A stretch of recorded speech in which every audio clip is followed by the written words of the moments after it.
একটু গভীর মনোযোগ দিয়ে ভাবুন তো, আপনি এমন এক অন্ধকার কূপে বন্দী হলেন যেখানে কোনো আলো নেই, কোনো বাতাস নেই। আপনার চারপাশের দেয়ালগুলো নড়াচড়া করছে, আর আপনি শুনতে পাচ্ছেন একটি প্রকাণ্ড প্রাণীর হৃদস্পন্দনের আওয়াজ। সেখানে কোনো অক্সিজেন নেই, বেঁচে থাকার কোনো আশা নেই। মাথার উপর রয়েছে কোটি কোটি টন অথই সাগরের পানির চাপ, আর আপনি আটকে আছেন এক মহাসাগরের তলদেশে, একটি প্রকাণ্ড জলজ দানবের পেটের ভেতর, যেখানে আজ পর্যন্ত কোনো মানুষ জীবন্ত ফিরে আসতে পারেনি। কিন্তু সেই নিশ্চিত মৃত্যুর মুখ থেকেও একজন মানুষ অলৌকিকভাবে বেঁচে ফিরেছিলেন। আজকের এই ভিডিওতে আমরা জানব ইসলামের ইতিহাসের অন্যতম অলৌকিক ও রহস্যময় এক ইতিহাস, নবী হযরত ইউনুস আলাইহিস সালাম এবং মাছের পেটে তার অলৌকিক বেঁচে থাকার ঘটনা। এটি কেবল একটি গল্প নয়, এটি প্রতিটি হতাশ ও বিপদে পড়া মানুষের ঈমানকে সতেজ করার এক মহাকাব্য। আসসালামু আলাইকুম, মুসলিম হাব চ্যানেলে আপনাকে স্বাগতম। আজকের ভিডিওর বিষয়বস্তু আমাদের দিন ও রাতের নামাজ শেষে দোয়ার অন্যতম একটি প্রধান বিষয়। আমরা জানব এমন এক নবী সম্পর্কে যার নামে পবিত্র কুরআনে এটি সম্পূর্ণ সূরায় নাজিল হয়েছে। চলুন ফিরে যায় আজ থেকে প্রায় কয়েক হাজার বছর আগের প্রাচীন ইরাকের মুসল নগরীতে। সে যুগের এক অত্যন্ত সমৃদ্ধ ও সভ্য নগরী ছিল নিনুয়া। সেই নিনুয়া শহরে বাস করত প্রায় 1 লক্ষেরও বেশি মানুষ। তারা অর্থনৈতিকে অত্যন্ত শক্তিশালী ও ধনী ছিল, কিন্তু সম্পদের প্রাচুর্য তাদের অন্তরে অহংকার ও অবাধ্যতা এনে দিয়েছিল। তারা এক আল্লাহকে ভুলে গিয়ে নিজেদের তৈরি পাথরের মূর্তি পূজায় লিপ্ত হয়েছিলেন। আল্লাহ সুবহানাহু ওয়া তাআলা এই বিশাল পথভ্রষ্ট জাতির হেদায়েতের জন্য এক মহান নবী পাঠালেন। তিনি হলেন হযরত ইউনুস আলাইহিস সালাম। ইউনুস আলাইহিস সালাম ছিলেন অত্যন্ত ধৈর্যশীল এবং নরম মনের একজন মানুষ। তিনি নিনুয়াবাসীদের মাঝে গিয়ে প্রতিদিন আল্লাহর একত্ববাদের দাওয়াত দিতে শুরু করলেন। তিনি তাদের বোঝাতে লাগলেন, হে আমার জাতি, তোমরা এই পাথরের মূর্তি পূজা ছেড়ে দাও। যিনি তোমাদের সৃষ্টি করেছেন সেই এক আল্লাহর ইবাদত করো। কিন্তু নিনুয়ার মানুষ ছিল অত্যন্ত জেদি ও অহংকারী। তারা ইউনুস আলাইহিস সালামের কথা তো শুনলই না, বরং তাকে নিয়ে প্রতিনিয়ত ঠাট্টা বিদ্রুপ করতে লাগলো। তিনি বছরের পর বছর ধরে তাদের দাওয়াত দিয়ে গেলেন, কিন্তু তাদের অন্তরে পাথরের কঠিন ভাব বিন্দুমাত্র কোমল হলো না। তারা উল্টো ইউনুস আলাইহিস সালামকে হুমকি দিতে লাগলো এবং তাকে শহর থেকে তাড়িয়ে দেওয়ার চেষ্টা করলো। তিনি বুঝতে পারলেন এই জাতি হয়তো আর কখনোই ঈমান আনবে না। তাদের এই সীমাহীন অবাধ্যতা দেখে ইউনুস আলাইহিস সালামের ধৈর্যের বাঁধ ভেঙে গেল। ইউনুস আলাইহিস সালাম সিদ্ধান্ত নিলেন তিনি এই অবাধ্য জাতিকে আল্লাহর শেষ আযাবের কথা জানিয়ে দেবেন। তিনি নিনুয়াবাসীদের সামনে গিয়ে দাঁড়ালেন এবং গম্ভীর কণ্ঠে ঘোষণা করলেন, তোমরা আল্লাহর কঠিন আযাবের জন্য প্রস্তুত হও। আগামী 3 দিনের মধ্যে তোমাদের ওপর আসমান থেকে গজব নেমে আসবে। এই চরম সতর্ক বার্তা দেওয়ার পর ইউনুস আলাইহিস সালাম চরম ক্ষোভ ও অসন্তুষ্ট নিয়ে শহর ছেড়ে চলে গেলেন। কিন্তু এখানে একটি বিরাট ঐতিহাসিক ভুল হয়ে গেল। আল্লাহ তাআলা তখনও ইউনুস আলাইহিস সালামকে সে শহর ছেড়ে চলে যাওয়ার কোনো অনুমতি দেননি। আল্লাহর নবী হিসেবে তার উচিত ছিল আল্লাহর পক্ষ থেকে পরবর্তী নির্দেশ না আসা পর্যন্ত সেখানে অপেক্ষা করা। কিন্তু তিনি ভেবেছিলেন তিনি তার দায়িত্ব পালন করেছেন এবং রাগ করে চলে গেলে হয়তো আল্লাহ তার উপর অসন্তুষ্ট হবেন না। পবিত্র কুরআনে আল্লাহ এই ঘটনার বিবরণ দিয়ে বলেছেন, এবং স্মরণ করো মাছওয়ালা ইউনুস আলাইহিস সালামের কথা, যখন সে ক্রুদ্ধ হয়ে চলে গিয়েছিল। সূরা আল আম্বিয়া 87।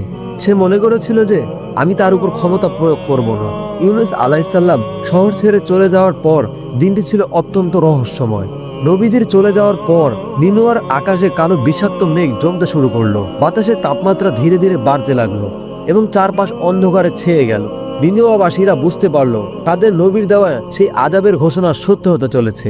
তারা সবাই চরম আতঙ্কে কাঁপতে লাগলো। তাদের অন্তরে আল্লাহর ভয় গ্রাস করলো। তারা বুঝতে পারলো তাদের তৈরি পাথরের মূর্তিরা আজ তাদের রক্ষা করতে পারবে না। শহরের রাজা তার রাজকীয় পোশাক ও মুকুট খুলে সাধারণ তালি দেওয়ার পোশাক পরিধান করলেন। তিনি হুমকি দিলেন রাজ্যের প্রতিটি মানুষ এবং পশুকে যেন খোলা মাঠে নিয়ে যাওয়া হয়। নিনুয়াবাসীরা তাদের ছোট ছোট শিশুদের মায়েদের থেকে আলাদা করে দিল। গৃহপালিত পশুর বাচ্চাদের তাদের মায়েদের থেকে আলাদা করে খোলা মাঠে নিয়ে যাওয়া হলো। পুরো শহরের খোলা মাঠে তখন মানুষের ক্রন্দন আর পশুর হাহাকারে আকাশ বাতাস ভারী হয়ে উঠল। তারা সবাই ধুলিময় মাটিতে মাথা ঠুকে কাঁদতে লাগলো, হে ইউনুসের রব, আমাদের রক্ষা করো। আমরা তোমার উপর ঈমান আনলাম, আমাদের উপর থেকে এই গজব উঠিয়ে নাও। আল্লাহ সুবহানাহু ওয়া তাআলা তাদের এই আন্তরিক ও নজিরবিহীন তওবা কবুল করলেন। পবিত্র কুরআনে আল্লাহ বলেছেন, নিনুয়াবাসীদের ছাড়া আর কোনো জাতিকে আযাব দেখার পর ক্ষমা করা হয়নি। আল্লাহর রহমতে আকাশ থেকে সেই কালো মেঘ সরে গেল এবং আযাব দূর হয়ে গেল। এদিকে ইউনুস আলাইহিসসালাম যখন জানতেন না যে তার জাতি ঈমান এনেছে, তিনি মরুভূমি পাড়ি দিয়ে একটি বড় নদীর তীরে এসে পৌঁছালেন। সেখানে তিনি দেখলেন একটি বড় জাহাজ যাত্রী ও মালামাল নিয়ে নদী পার হওয়ার জন্য প্রস্তুত হচ্ছে। তিনি নিজেকে সাধারণ যাত্রী হিসেবে পরিচয় দিয়ে সেই জাহাজে চড়ে বসলেন। জাহাজটি যখন মাছ ধরিয়ে পৌঁছালো তখন হঠাৎ শান্ত আবহাওয়া বদলে গেল। আকাশে তীব্র ঝড় শুরু হলো এবং সাগরের ঢেউগুলো পাহাড়ের মতো উঁচু হয়ে উঠতে লাগলো। জাহাজটি তীব্রভাবে দুলতে লাগলো এবং যে কোনো মুহূর্তে ডুবে যাওয়ার উপক্রম হলো। যাত্রীরা তাদের মালামাল নদীতে ফেলে দিয়ে জাহাজটি হালকা করার চেষ্টা করলো, কিন্তু ঝড়ের তীব্রতা বিন্দুমাত্র কমলো না। সেই যুগের প্রাচীন বিশ্বাস অনুযায়ী জাহাজের চালক বা ক্যাপ্টেন বললেন, আমাদের জাহাজে এমন একজন অপয়া বা পলায়নকারী গোলাম আছে যে তার মালিকের নির্দেশ ছাড়াই পালিয়ে এসেছে। তার কারণে আজ আমাদের সবার মৃত্যু অবধারিত। আমাদেরকে লটারি করতে হবে এবং যার নাম উঠবে তাকে এই সাগরে ফেলে দিতে হবে। শুরু হলো সেই ঐতিহাসিক লটারির পরীক্ষা। যাত্রীরা কাঠের পাত্রে সবার নাম লিখে একটির পর একটি তুলতে লাগলেন। প্রথমবার যখন লটারির পাতাটি তোলা হলো, তাতে কার নাম উঠলো? তাতে ভেসে উঠলো আমাদের প্রিয় নবী হযরত ইউনুস আলাইহিস সালামের নাম। জাহাজের যাত্রীরা এটি দেখে অত্যন্ত অবাক হয়ে গেলেন। তারা বললেন, না, এ কোনোভাবেই হতে পারে না। এই মানুষটি তো অত্যন্ত সৎ, দিনদার এবং আল্লাহর একজন বুজুর্গ বান্দা। আমরা তাকে কোনোভাবেই এই উত্তাল সাগরে ছুঁড়ে ফেলতে পারি না। আসুন আমরা আবার লটারি করি। এরপর তারা দ্বিতীয়বারের মতো লটারির পাতা তুলতে লাগলেন, কিন্তু অবিশ্বাস্যভাবে দ্বিতীয়বারেও কার নাম উঠল? হ্যাঁ, দ্বিতীয়বারেও হযরত ইউনুস আলাইহিস সালামেরই নাম ভেসে উঠল। জাহাজের ক্যাপ্টেন ও যাত্রীরা বিশ্বাস করতে পারছিলেন না। তারা ভাবলেন হয়তো কোনো ভুল হয়েছে। তারা বললেন, আমরা শেষবারের মতো আর একবার চেষ্টা করে দেখব। এরপর তারা তৃতীয়বারের মতো লটারির পাতাটি পাত্র থেকে তুললেন, কিন্তু এবারও সেই একই নাম, হযরত ইউনুস। ইউনুস আলাইহিস সালাম বুঝতে পারলেন এটি কোনো কাকতালীয় ঘটনা নয়, এটি হলো সরাসরি আরশের মালিক মন আল্লাহর কুদরতি ফয়সালা। তিনি বুঝতে পারলেন আল্লাহর অনুমতি ছাড়া তার শহর ছেড়ে চলে আসার কারণেই আজ এই পরীক্ষা। তিনি আর এক মুহূর্ত বিলম্ব করলেন না। তিনি জাহাজের সবার বিদায় নিয়ে পরম বিশ্বাসে সেই উত্তাল সাগরের প্রকাণ্ড ঢেউয়ের মাঝে ঝাঁপিয়ে পড়লেন। ইউনুস আলাইহিস সালাম ঝাঁপ দেওয়ার সাথে সাথেই এক অলৌকিক কুদরত প্রকাশ পেল। আল্লাহ তাআলা সাগরের এক বিশাল প্রকাণ্ড তিমি মাছকে নির্দেশ দিলেন। আল্লাহ তাকে বললেন, হে গভীর দরিয়ার মাছ, আমার প্রিয় নবী ইউনুস তোমার দিকে ধাবিত হচ্ছে। তুমি তাকে তোমার পেটের ভেতরে ধারণ করো, তবে সাবধান, তার একটি হাড়ও যেন তুমি না ভাঙো, আর তার শরীর যেন কোনো ক্ষত না করো। মাছটি আল্লাহর হুকুম পাওয়ার সাথে সাথেই তীরের বেগে এগিয়ে আসলো এবং ইউনুস আলাইহিস সালামকে সম্পূর্ণ আস্ত অবস্থায় ঘিরে নিজের পেটের ভিতরে নিয়ে নিল। এদিকে ইউনুস আলাইহিস সালাম যখন মাছের পেটে প্রবেশ করলেন, তখন চারপাশ ছিল ঘুটঘুটে অন্ধকার। তিনি নিজেকে তিনটি নিচ্ছিদ্র অন্ধকারের মাঝে আবিষ্কার করলেন। প্রথমটি ছিল রাতের অন্ধকার, দ্বিতীয়টি ছিল সাগরের গভীর তলদেশের অন্ধকার এবং তৃতীয়টি ছিল বিশাল মাছের পেটের ভেতরের অন্ধকার। ইউনুস আলাইহিস সালাম প্রথমে ভেবেছিলেন তিনি হয়তো সাগরে ডুবে মারা গেছেন, কিন্তু কুদরতিভাবে তিনি যখন তার হাত ও পা নাড়াতে পারলেন, তখন তিনি বুঝতে পারলেন তিনি আল্লাহর দয়ায় সম্পূর্ণ জীবিত আছেন। তিনি মাছের পেটের ভেতর সেই স্যাঁতসেঁতে অন্ধকারের সিজদায় লুটিয়ে পড়লেন। তিনি চোখের জল ফেলে বললেন, হে আমার প্রতিপালক, আমি এমন এক জায়গায় তোমার সেজদা করছি যেখানে এর আগে কোনো মানুষ সেজদা করেনি। তিনি মাছের পেটে এভাবে কয়েকদিন পার করলেন। এই অবস্থায় তিনি সাগরের তলদেশে এক অদ্ভুত মৃদুর আওয়াজ শুনতে পেলেন। তিনি শুনতে পেলেন সাগরের ছোট বড় মাছ, নুড়ি পাথর আর জলজ প্রাণীরা আল্লাহর জিকির করছে। তাদের সমুদ্র জিকিরের আওয়াজ ইউনুস আলাইহিস সালামের অন্তরে এক অদ্ভুত আশা ও ঈমানি শক্তি জাগিয়ে তুলল। তিনিও সাগরের সেই সমস্ত সৃষ্টির সাথে গলা মিলিয়ে আল্লাহর তাসবিহ পাঠ করতে লাগলেন। তিনি তার নিজের ভুলের জন্য অনুতপ্ত হয়ে অন্তর থেকে কাঁপতে লাগলেন। তিনি আল্লাহর দরবারে হাত তুলে সেই বিখ্যাত দোয়াটি পাঠ করলেন, লা ইলাহা ইল্লা আনতা সুবহানাকা ইন্নী কুনতু মিনাজ জালিমিন, যার অর্থ, হে আল্লাহ, তুমি ছাড়া আর কোনো উপাস্য নেই, তুমি পবিত্র। নিশ্চয়ই আমি নিজের উপর জুলুম করেছি, আমি অপরাধীর অন্তর্ভুক্ত।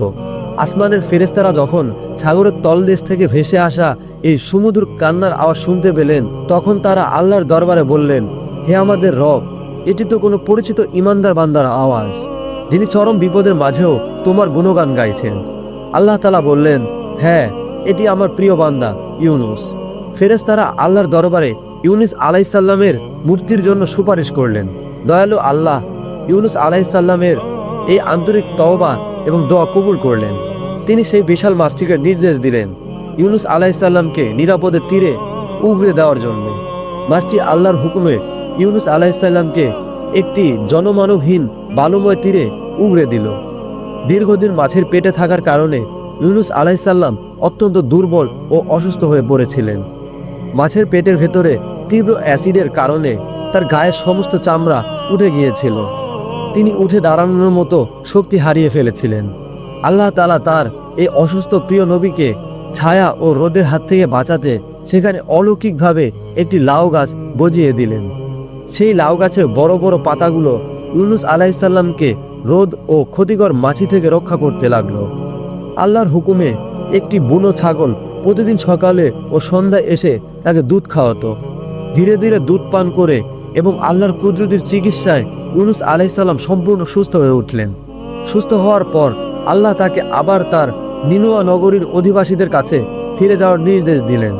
ইউনুস আলাইসাল্লাম যখন তার শহরে ফিরে গেলেন তখন তিনি দেখে অবাক হলেন যে পুরো শহরের 1 লক্ষেরও বেশি মানুষ মূর্তি পূজা ছেড়ে এক আল্লাহর ওপর ঈমান এনেছে। তারা সবাই তাদের প্রিয় নবীর জন্য অধীর আগ্রহে অপেক্ষা করছিল। ইউনুস আলাইসাল্লামকে ফিরে পেয়ে পুরো নিনুয়া নগরী আনন্দের জোয়ারে ভেসে গেল। প্রিয় দিনী ও ভাই বোনেরা, হযরত ইউনুস আলাইসাল্লামের এ অলৌকিক ইতিহাস আমাদের শেখায় বিপদ যতই বড় হোক না কেন আল্লাহর রহমত তার চেয়েও অনেক বড়। জীবনের কঠিনতম বিপদেও আপনি যখন খাঁটি মনে আয়াতি কারিমা পড়ে আল্লাহর কাছে কাঁদবেন, আল্লাহ আপনাকেও সেই বিপদ থেকে উদ্ধার করবেন। আল্লাহ আমাদের সবাইকে বিপদের সময়ে ধৈর্য ধারণ করার এবং বেশি বেশি ইস্তেগফার করার তৌফিক দিন, আমিন।